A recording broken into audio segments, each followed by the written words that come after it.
Perkenalkan, nama saya Ridwan Baihaqi Al-Haq dengan NIM 2023010103025. Kenalkan, nama saya Aulia Ramadhani dengan NIM 2023010103013. Perkenalkan, nama saya Dahlia dengan NIM 2023010103024. Di kelompok 1 akan membahas jenis-jenis gaya kepemimpinan.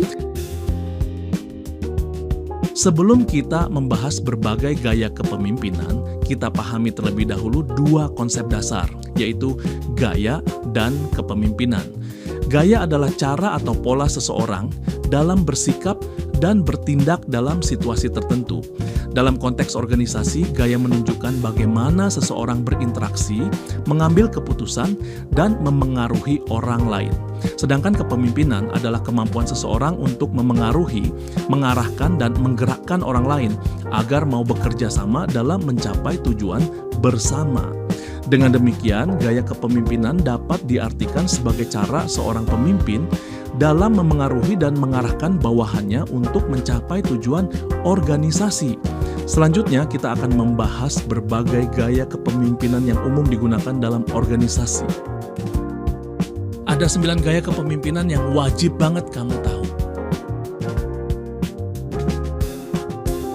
Gaya kepemimpinan otokratis adalah gaya di mana pemimpin memegang kendali penuh dan semua keputusan diambil secara sepihak tanpa melibatkan bawahan.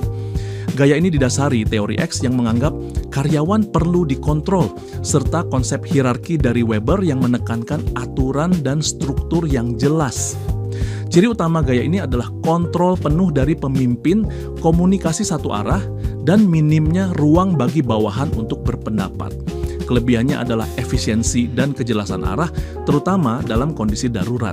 Namun, jika digunakan terus-menerus, gaya ini bisa menurunkan motivasi dan membatasi perkembangan bawahan. Gaya kepemimpinan demokratis adalah gaya yang melibatkan anggota tim dalam proses pengambilan keputusan, sehingga setiap suara memiliki nilai. Gaya ini didasarkan pada keyakinan bahwa karyawan mampu berpikir mandiri dan berkontribusi aktif dalam organisasi. Pemimpin demokratis membuka ruang diskusi, memberikan kepercayaan, dan mendorong kreativitas tim. Kelebihan utamanya adalah membuat tim lebih termotivasi dan berkembang secara bersama. Namun, proses diskusi yang panjang bisa menjadi hambatan, terutama saat dibutuhkan keputusan cepat. Gaya kepemimpinan karismatik adalah gaya yang bertumpu pada kekuatan kepribadian pemimpin untuk menginspirasi dan memengaruhi pengikutnya. Menurut teori, pemimpin karismatik mendapatkan pengaruh karena dianggap memiliki kemampuan luar biasa dan visi yang kuat. Pemimpin karismatik mampu menyampaikan visi dengan meyakinkan dan membangun hubungan emosional dengan tim. Kelebihan utamanya adalah kemampuan menggerakkan banyak orang dengan cepat melalui pengaruh pribadi. Namun, jika terlalu bergantung pada satu figur, organisasi bisa terganggu ketika pemimpin tersebut tidak lagi ada. Gaya laissez-faire adalah gaya kepemimpinan yang memberi kebebasan penuh kepada bawahan untuk mengatur pekerjaan mereka sendiri. Gaya ini berasumsi bahwa karyawan yang kompeten akan bekerja lebih baik jika diberi kepercayaan penuh. Pemimpin hanya menyediakan sumber daya, sementara keputusan sepenuhnya di tangan tim. Gaya ini efektif jika tim sudah berpengalaman dan mampu bekerja mandiri.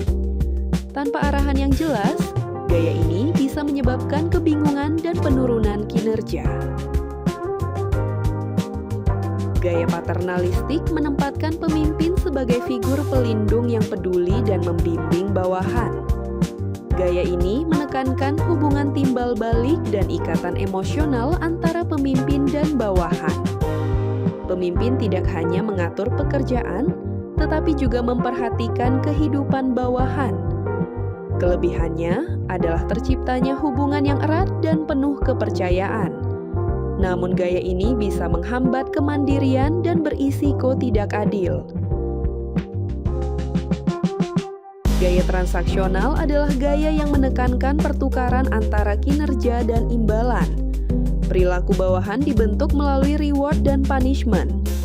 Pemimpin memastikan target tercapai dengan sistem yang terstruktur. Kelebihannya adalah kejelasan dan efisiensi dalam bekerja. Namun, gaya ini kurang mendorong kreativitas dan pengembangan jangka panjang. Gaya visioner adalah gaya kepemimpinan yang menekankan pentingnya visi masa depan sebagai arah utama organisasi. Visi menjadi dasar perubahan dan strategi organisasi agar berkembang ke arah yang lebih baik. Pemimpin visioner mampu mengubah ide besar menjadi langkah nyata yang bisa diikuti tim.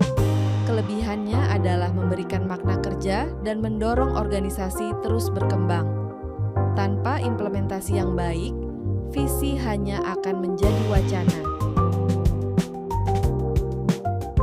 Gaya transformasional bertujuan mengubah individu dan organisasi menjadi lebih baik. 4 komponen ini menjadi inti dari kepemimpinan transformasional. Pemimpin tidak hanya memimpin, tetapi juga membangun potensi setiap anggota tim. Gaya ini sangat kuat dalam mendorong perubahan besar dalam organisasi. Transformasi membutuhkan energi besar dan tidak mudah diterapkan di semua situasi.